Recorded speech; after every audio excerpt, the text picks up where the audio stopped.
அதிமுக தோற்பது போல் தோன்றினாலும் மீண்டும் சிங்கம் போல் எழுந்து நிற்கும் என்று முன்னாள் அமைச்சர் KT ராஜேந்திர பாலாஜி தெரிவித்துள்ளார்.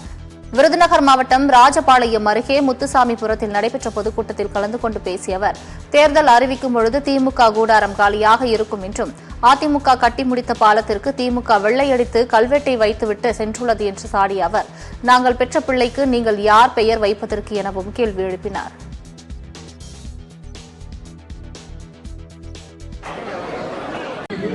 மறுபடி சிங்கமாக எழுந்து நிற்கும்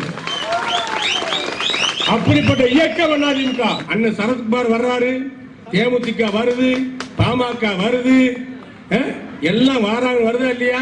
இன்னும் பாருங்க, தேர்தல் அறிவிக்கும் போது திமுக கூடாரத்திலேயே காலியாகி போயிடும். நீ பணம் ஒதுக்கி, நீ கெட்டி, நீ அடிக்கல் நாட்டி, நீ கெட்டி, நீ திற, நாங்க உடைக்க மாட்டோம்.